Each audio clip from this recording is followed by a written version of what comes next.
Ngayon, bilang ako ay nasasaktan kung sakaling ma-impeach, gulo ito. Gulo. Kasi ako sa akin, ayaw ko ng kaguluhan. Wala sa ating may gusto ng gulo. Ang gusto natin kapayapaan. Pero kung sila ay nagpo-provoke ng kaguluhan at ipipilit nila ang kanilang kagustuhan na ayaw ng mamamayan, mayroong mangyayaring gulo talaga. Kasi lalabas sa kalsada, yan 32 million at nadagdagan pa yan. Gulo ito, Brad. Gulo ang mangyayari. Kaya tigilan nila yung impeachment na yan. Sila ang dapat ma-impeach dahil sila ang mga magnanakaw. Itong impeachment na sinasampa nila, this is called diversionary tactics. Dinidivert nila ang tunay na problema o ugat ng problema para mawala doon sa ghost project, doon sa flood control ghost project. Dinadivert nila at binubugbog nila si Sara Duterte, si VP Sara Duterte para mawala ang usapin doon sa tunay na problema. Kaya itong impeachment na ito, wala ito eh. Ano lang ito? Sir, Kalokohan. may mga ilang congressman na nagsabi na di hamak daw na mas malakas yung ebidensya ngayon laban kay VP Sara dahil daw sa paglabas ni Ramil Madriaga. Yang Madriaga na yan, i-background check nyo. Ano pagkatao niyan? At ito, hindi na to dahil Duterte ako ha. Itong pananaw ko, itong pinapayag ko sa inyo, hindi dahil sa Duterte supporter ako eh.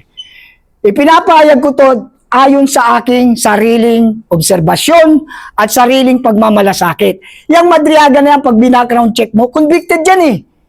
May kaso yan. O, paano magiging reliable source? O, paano magiging dedependihan nila ang statement ni Madriaga? Kung si Madriaga mismo, merong nilabag na batas. Yan ay isang political maneuver nila. Ginamit nila si Madriaga, fake yan eh. Hindi totoo yan, walang personal knowledge yan sa usapin ng impeachment.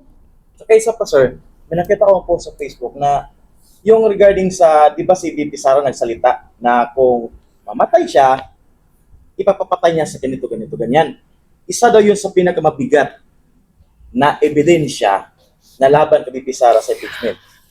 Bilang isang criminology, iyan ay isa sa pinakamababang ebidensya, yung testimonial. That is based to the statement, no? Hindi yan dokumento, walang physical, walang concrete evidence. That is statement. Ngayon, sinabi ni VP Sara yun, di wag nilang patayin. Yun lang yun eh. Yun lang yun eh. Wag nilang patayin. Kasi ang sinabi niya ay for awareness, to avoid, para maiwasan na hindi siya patayin. Kasi kung siya hindi papatayin, di walang mamamatay sa kanila. Kaya niya sinabi yun to protect herself. Gusto niya proteksyonan ng kanyang sarili dahil alam niya na ang kalaban niya ay makapangyarihan at umaabuso sa kapangyarihan. Pwede siyang ipapatay. Kaya hindi yan labag sa batas, hindi yan matibay na sinasabi, matibay na ebidensya. Hindi. Sa rules of court, ay isa sa pinakamahinang ebidensya, yung testimonial. Ang pinakamabigat, alam nyo kung ano? Yung concrete evidence.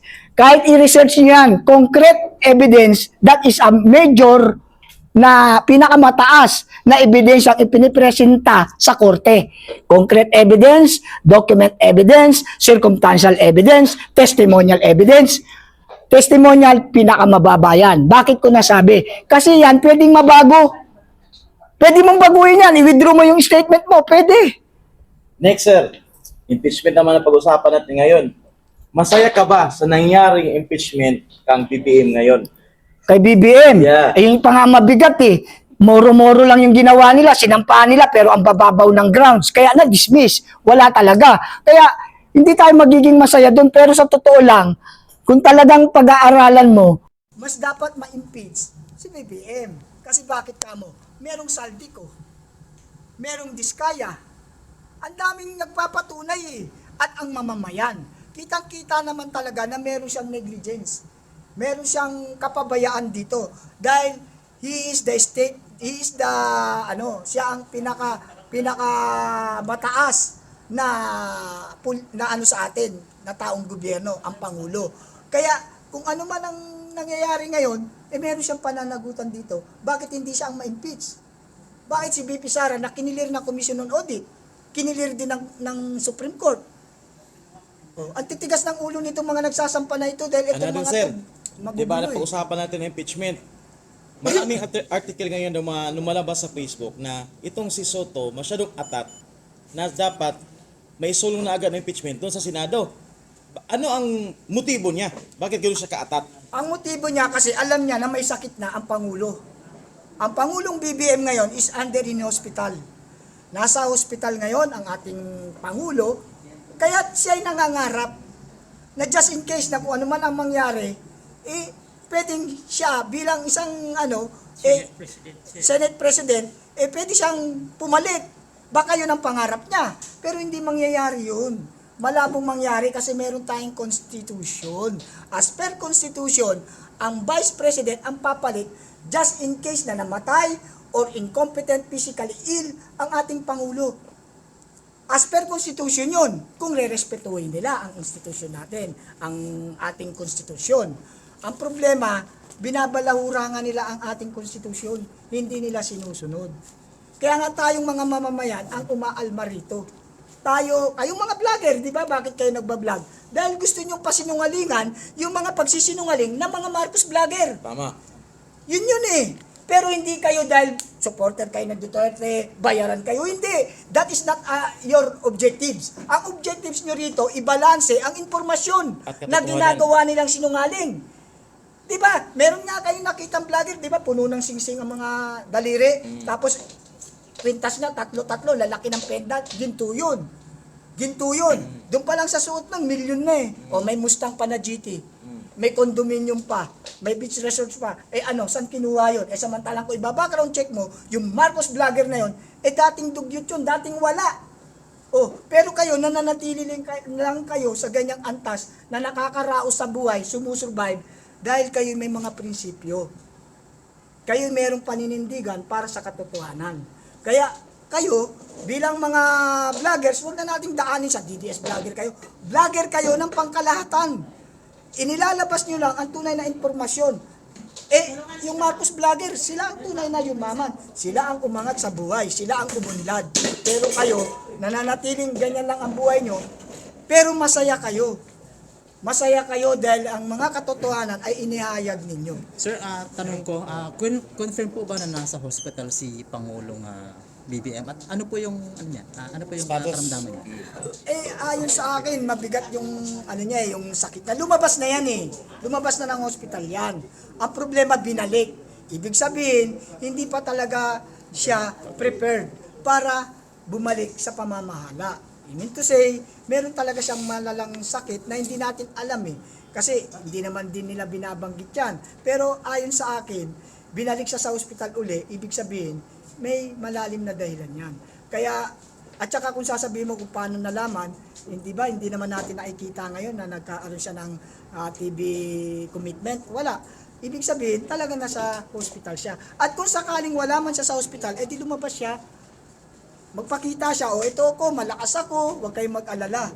Di ba? Dapat pakita siya. Hindi yung wala, hindi natin nakikita. At saka ito pa nga, nagtataka rin ako. I-connect ko yung tanong mo. Nagtataka rin ako, bakit, di ba dapat kapag ang Pangulo, as per SOP to, as per Constitution din to na kapag ang Pangulo is absent sa kanyang panunungkulan, di ba automatic ang uupo yung VP? Ba't ayaw nilang ibigay? Bakit nakabakante ang Pangulo? Tapos Executive Secretary, sila nagpapalakad ng gobyerno. Anong ginawa nila kay VP Sara Duterte?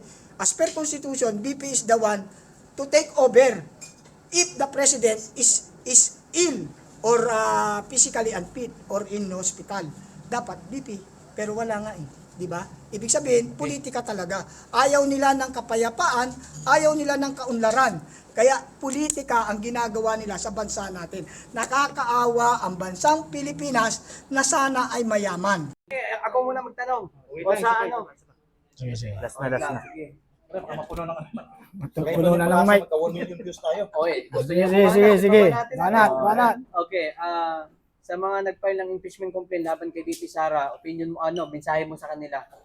Mensahe ko sa kanila, dapat sila maimbestigahan muna kung ano ba ang mga pagkatao nila. Kung sila ba ay tunay na may personal knowledge regarding dun sa grounds na isinasampa nila. Kasi ano ba, mas mataas pa ba sila sa Commission on Audit? Mas mataas pa ba sila sa Supreme Court? Bakit sila nagsasampa na meron ng desisyon ng Supreme Court na ito ay unconstitutional? At ang Commission on Audit din ay nagdeklara na rin na clear. Walang anomalya ang confidential fund ng ating VP Sara Duterte. At ang ating VP Sara Duterte ay pinagkatiwalaan ng 32 million na mamamayang Pilipino. Ngayon, hindi ba sila nahihiya? Sampa sila ng sampa ng impeachment kahit hindi naman dapat sampahan? At kung iba-background check natin, yung mga nagsasampa na yan, they are not credible to file impeachment. Hindi ba nila alam ang batas? Supreme Court na mismo nagsabi na wala, unconstitutional ang impeachment. Kaya yan ay kitang-kita na kulay politika. Yan ay political motivated. Hindi talaga yan dapat ini-entertain. Next question. Ngayon, nakita mo kanina, no? Sa malaking ano diyan, yung inilatag lahat yung kung gaano kalaking pera yung nandito na pundo napunta sa NCR lahat nakalagay, wala sa Mindanao, na, di ba nakita mo? Ano masasabi mo diyan? Ang masasabi ko dyan, sa totoo lang, napakalawak pala talaga ng korupsyon. At nakikitang-kita natin na napakalaki ng pondong pumasok sa NCR, pero wala namang mga proyekto o physical project na makikita. Ngayon, ang tanong, saan napunta ito? Wala tayong sinasabing ninakaw nila. Sige, okay, hindi nila ninakaw. Pero ang tanong nga, nasaan yung physical na pondo para doon sa project na yan, sa ghost project o flood control project na naging ghost project.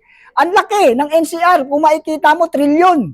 Tapos wala ka naman nakitang proyekto, doon pa lang malaking big question mark. Alam nyo, ito aking opinion ha. Hindi na ito usapin ng politika eh. Ito ay usapin na ng kalagayan ng ating bansa at mamamayan. Maawa naman sila sa ating next generation.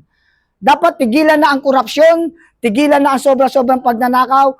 Ang unahin naman nila ay paunlarin ang ating bansa at pagandahin ang antas ng pamumuhay ng mga mahihirap na mamamayang Pilipino. What is the essence of real public servant? Ang public servant ay lingkod ng bayan. Ngayon, kung lingkod sila ng bayan, dapat yung proyekto ibinibigay para sa bayan at mamamayan. Pero nasaan nga? Yun ang masakit na katotohanan. Kitang-kita sa pinakita kanina na ang laki ng budget o pondo na inilagay sa NCR, pero wala tayong makitang mga proyekto na umusbong. Kitang-kita ang pangungurakot dito. 'Di ba? Pag walang proyekto pero may pondo, nasaan ang pondo? Walang proyekto, may pondo. 'Yun ang big question mark. So ngayon, no, dito na lang tayo sa 6th district. Nakita mo, may 1 billion dito sa 6th district. So anong nakikita mong improvement sa malaking pera na 'yon? Wala talaga eh. Kasi kung merong improvement, makikita mo merong tinayo dyan na building para sa mahihirap or mga health center o mga hospital free for people of the 6th district. Dapat may makikita ang ganun. Meron ba? Di ba wala? O saan ngayon napunta? Yun ang ano dun yun ang bottom line dun eh. Merong perang bilyon-bilyon pero wala namang proyektong makikita. Sir, balik tayo sa impeachment kasi yun ang pinaka-viral ngayon at pinaka-hot na topic ngayon eh. Yes. What if ma-impeach si VP Sara sa Kongreso at saka sa Senado? Ano kaya ang posibleng gawin ng taong bayan? Kaya nga, kung makikita po ninyo yung logo ng ating kapihan, ano yung nakikita nyo? Ang bawat tinig ay mahalaga. Oo. Opo, ngayon lang naman kayo nagagaganyan. Kung alam lang namin, kami nila sekretary ang umupo dyan at kayo ang nandito. Mas malinaw na maririnig ng taong bayan dahil napaka-importante po nung impormasyon pong dinala nyo ngayon at salamat po dahil sa tapang na pinakita ninyo ngayon. Salamat. Aha. Alam mo, sa totoo lang Ka-Ibet, sorry, mamaya. Kasi ito, gusto kong tuloy-tuloyin at mainit na usapin dahil hindi natin nakalain ang ating mga vloggers puro OFW.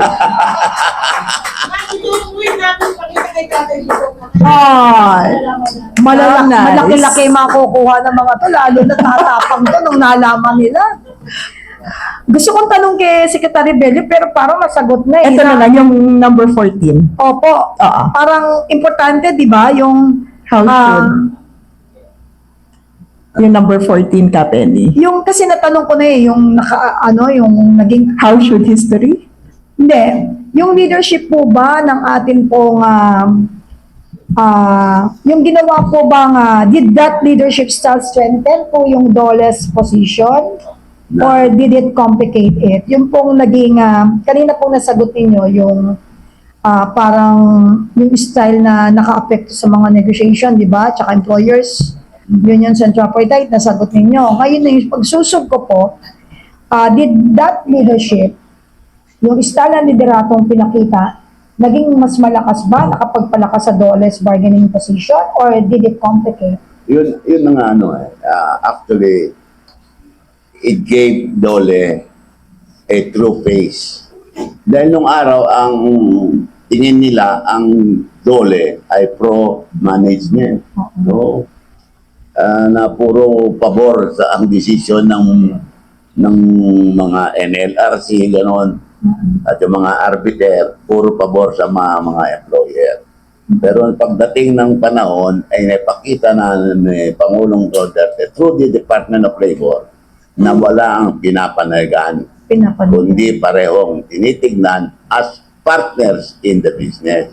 Walang negosyante kung walang empleyado. Tama. Walang negosyo kung walang empleyado at walang employer. Para merong negosyo, kailangan merong manager, may owner, may investor, at merong worker. Yun. Ang galing. Pabor pa kayo dun sa pagbuwag ng provincial rate?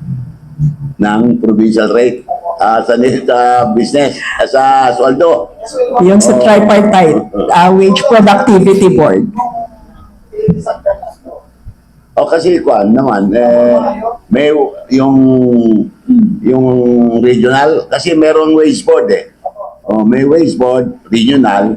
Yung regional wage board na yan, sila ang nag-assess sa financial and business situation at doon sila nagre-recommend ng wage increase or wage decrease. Yun. Pero palagay ko tama pa rin yun. No? Hindi siguro kailangan pa rin kasi iba, kagaya kung nasa Metro Manila ka, bibili ka ng 1 kilong repolyo, 140. Pero pumunta ka doon sa Isabela, wala pang 80 yan eh. Kaya iba ang cost of living doon. Kaya kailangan i-adjust mo rin yung status ng iyong salary.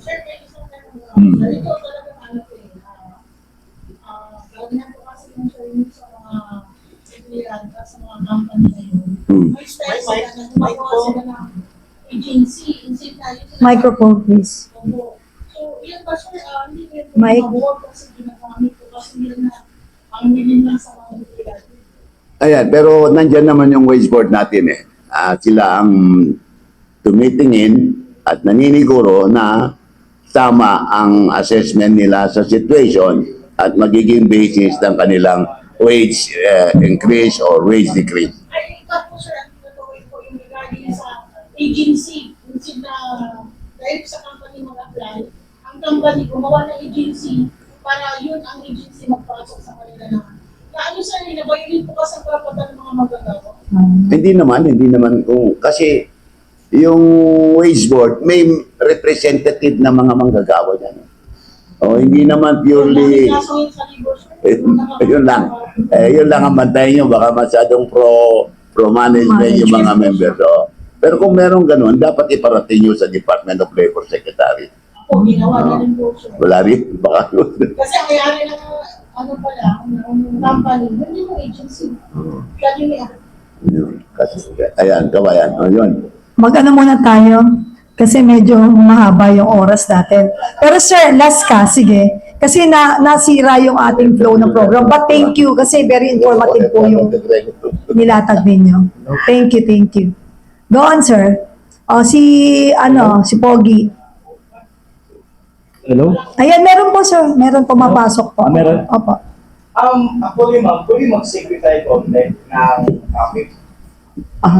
May- Kailangan ba mo ba sa Pilipinas? Ayan. Hindi, mamaya na po, ikat muna natin kasi meron pong turn si Secretary Belica. Sandali lang po. Sorry pero mamaya na lang po. Napansin ko na kasi kanina Hindi po, kasama po sa flow ng program yon. Kinat nga po ninyo eh. Kasi sabi ko, dito kayo sa susunod ha. Hindi ako nagbibiro. Bibigyan ko kayo Pwede na invitasyon. ako siguro mawalis. Madali lang, may last pa eh. Ito ha. Oo, wag kayong mag-ano kasi mamaya malanawa rin kayo kay ano. Hindi nyo dapat pagsawaan ng impormasyon na para sa mas makaka-benefit ng mas nakararami. At kailangan malaman ng taong bayan lahat ng ito dahil marami pong umiiyak magpahanggang ngayon na hindi nalulutas ang problema. Yung pala, nakalatag lang ang solusyon dahil isa yun sa benepisyong nararapat na makuha nila. Diba? Tulad nyo, ma'am, hindi ninyo alam. Diba? Vlogger pa kayo. O, diba? So, iba na ang may alam. At tandaan ninyo yung lagi natin sinasabi rito sa kapihan sa PDP. Mga kababayan, wala pong bayad magtanong. May pakaping libre pa at tinapay. So, huwag kayong mangimi. Mahirap magdunong-dunungan tayo tapos umiiyak tayo sa likuran. So, ngayon po, nailatag na ng gusto, kompleto, pero meron tayong gusto talagang bigyan diin ng ating pambutihing Secretary Bello. Yung sa ano po, which concrete labor employment reform under Paul A. Duterte's administration genuinely improve yung workers' life. Definitely. And that was felt by the workers. You know why? The president made sure that all laws protecting the workers are properly implemented. Yun ang importante kasi maraming mga batas yan na tumutulong, nagproprotekta sa mga manggagawa, pero hindi naman ini-implement ng mga tao sa gobyerno, lalo-lalo na yung mga opisyales ng Department of Labor. Pagdating sa mga batas, okay yung mga batas. Ang problema lang, yung implementation. Kaya dapat yung antutukan ninyo. Kagaya nung sinasabi ko, inspection. Siyempre yung mga labor inspectors, pagpunta nila sa mga business establishment, hindi nila tinitignan yung maling ginagawa ng management. Di ba? Pag-report nila kay Secretary so-and-so, Sir, okay doon sa department ng ganito, okay doon. Pero hindi tama. Hindi in-implement. Kagaya, halimbawa sa Kwan. Pupunta kayo ngayon sa Kwan, sa SM Mega Mall. Tingnan nyo nga kung yung mga sales girls naka one minutes pa. Tingnan nyo. Kasi kung minsan hindi sinusunod kagaya lalo na sa call centers, dapat merong standing break. Marami pa rin nagre-reklamo na hindi sinusunod. So it's a matter of implementation. Kaya yun ang dapat yung tutukan. Kayong mga vloggers yan ang trabaho ninyo. Pag may nakita kayo. May nakita kayo, ilabas nyo. Kayo pa Para naman may yun. hindi pwedeng kontrolin. mga bangko sa inyo pwede ko yung breastfeeding Lahat yun, lahat. Yung bangka. At isinama na rin yung Mabuti na banggit mo ang bangko Meron din OFW bank ewan, di ba? OFW bank. Gawa rin ni Digong yan, ni President Digong. OFW bank. Secretary, tuloy-tuloy na natin Ano pong sector or which sector of workers remain structurally disadvantaged despite the administration's practices? Ang tingin ko ang mga pinaka-disadvantaged workers ay yung mga nasa agricultural workers. Yun. Kung minsan hindi tama ang natatanggap nilang benepisyo. Kasi alam mo na unang-una malayo yung lugar at malawak at marami masyadong mga workers, kaya madalas ay hindi na tututukan yung proper implementation ng mga applicable laws, yung agricultural workers. Sir, a follow-up question po. What could government realistically have done better? Alin? What could government realistically have done better? Well, during our time, I think the President tried his best to see to it that the relation between management and the workers is equal such that their anong tawag dito, their relation brings about better cooperation. Kasi yan ang napakahalaga eh. Yung cooperation between management and the employees. Pag hindi mo napagsama yan, nako, delikado yan. Maya't maya meron ng lockout, meron ng strike. Kaya dapat yan ang talaga at tutukan mo yung business relation between the employees and the employers. That's the only way you can maintain industrial peace and industrial success or progress. Galing. Okay.